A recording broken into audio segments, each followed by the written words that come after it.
In this segment, we'll talk about how we can take coupled ordinary differential equations and reduce them to first order ordinary differential equations. That forms the background of this particular segment, because if we're going to solve any ordinary differential equation by using numerical methods, we can only solve first order ordinary differential equations. And if we are given coupled ordinary differential equations and they have a higher order in them, then we need to be able to reduce them to first order ordinary differential equations. So let's go and do this through an example. So let's suppose this is the first order differential equation given to us. This is the second order differential given to us. They are coupled in nature, or what we may call as simultaneous ordinary differential equations. As you can see, the dependent variable x1 and x2 exists in both of the differential equations. So x1 and x2 are the dependent variables, and t is the independent variable. And these are the initial conditions which have been given for these two coupled ordinary differential equations. So what we want to do is we want to be able to take the above coupled ODEs and reduce them to a set of simultaneous first order ODEs, so that numerical methods such as Euler's method, Runge-Kutta second order method, Runge-Kutta fourth order method can be applied to be able to solve these differential equations. So what we're going to do is we're going to take one differential equation at a time and see how we can reduce it, and that's the way to follow it. So this is the first differential equation which is given to us right here, and we're already seeing that, hey, this one is second order. So what we got to do is we got to take dx1 by dt, and we can introduce a new variable called, let's suppose, v1. And what that's going to do is that when I take the first derivative of dx1 by dt, I will get the first derivative of v1, hence implying that, hey, somehow I'm able to convert this to a first order ODE. Let me also introduce that dx2 by dt will be equal to v2, and that makes it that the second derivative of x2 with respect to time, or t, is dv2 by dt. This will be useful in our second ordinary differential equation, but we have to make the substitution of this one right here in this differential equation as well. So as you can see that if I rewrite this differential equation now, I get 5, I get dv1 by dt, because that's what it is, plus 3, and I will, for this one, I'll substitute v1, and for this I'll substitute v2, and plus 7x1 minus x2, nothing changes there, and we're 29 cos 31t. So having said that, what we're going to do is we're going to rewrite this in the form of if you remember all the differential equations we solved so far of the form dy by dx is equal to f of x comma y. So that's what we're going to do. We're going to take dv1 by dt right here, and that will be, take this to the right side. Okay, take this to the right side, and then we have 29 cos 31t, and we're going to divide it by 5 here. So we are rewriting this differential equation in the form so that we can solve it by using our numerical method. So from here I get this, and this, and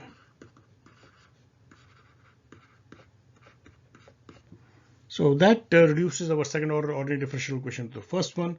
But keep in mind that we are not simply magically trying to convert a second order differential equation to a first order. We will have to introduce another differential equation which will be of this form, so that this second order differential equation reduces to first order ordinary differential equations. We'll write that later. But the first thing which we need to understand is that, hey, what is the corresponding initial condition to this one? And this is where students get into some issues. They don't understand what is the corresponding initial condition to this one. But you got to understand that if you look at from a pragmatic point of view, is that, hey, if I know the current value of v1 and I know the slope of v1, I can find out what the value of v1 will be at a point ahead. And that's why the first that the initial condition has to be on v1. So v1 of 0 is same as dx1 by dt of 0, and that was given to us as that was given to us as 41. So that takes care of this differential equation. And now what we're going to do is we're going to take care of the next one. So this is our second order ordinary differential equation, and this is the second of those second order ordinary differential equations. So now here again, let me rewrite this again. We had dx1 by dt equal to v1. So I'm not introducing anything new, but I'm rewriting it here so that we can do the proper substitutions and see where the substitutions are coming from. So we had introduced two new dependent variables, v1 and v2, in the previous slide, and we are just repeating what we had done there. So having said that, what we're going to do is this one will become 10, and this is the second derivative of x1 with respect to t. This is the second derivative with respect to x2. So we'll get dv2 by dt here. Then 13, because dx2 by dt is v2, so I'll get v2. This one is v1, and that's how we're going to rewrite our equation. So once we've done that, we got to rewrite it in the form which can allow us to use numerical methods. So we'll just write down the equation for dv2 by dt. So I'll have to take this to the right side, this to the right side, and this is the right hand side anyway, divided by 10, and that gives me simplified this version right here.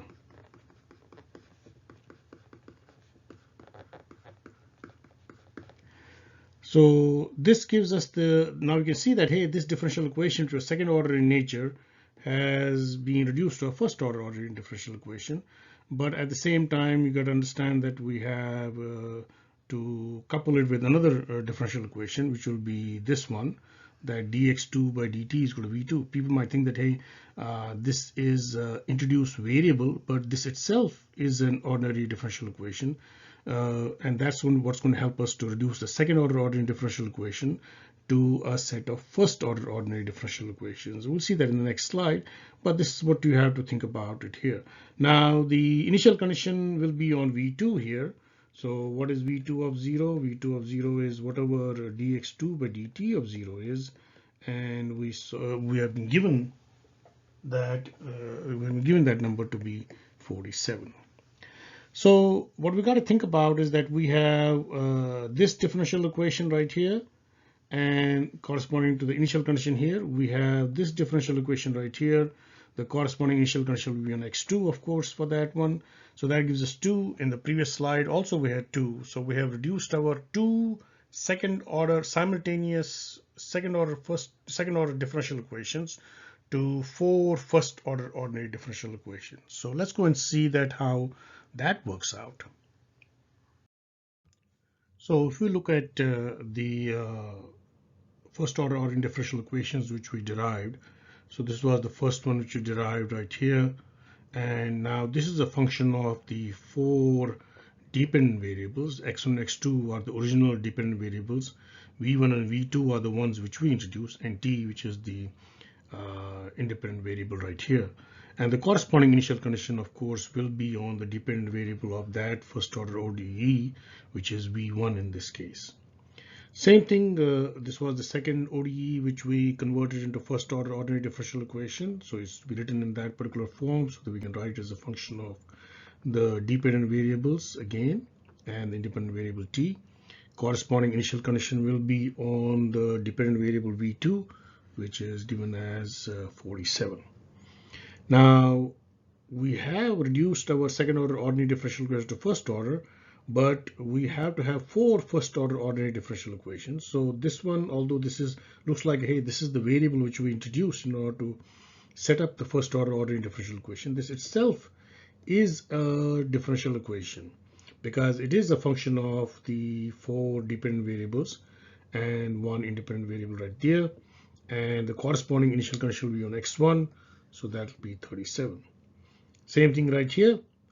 We introduced this dependent variable v2 here, but this itself is an ordinary differential equation, and it is a function of the 4 dependent variables and the independent variable t, and the corresponding initial condition will be on the dependent variable x2, which is 43 here.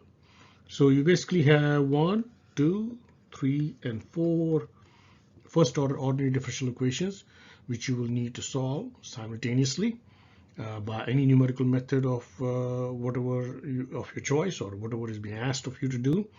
It can be the Euler's method, it can be Runge-Kutta second order method, Runge-Kutta fourth order method, but this is the way how you go about rewriting your original ordinary differential equations so that they can be solved by using numerical methods. And that's the end of this segment.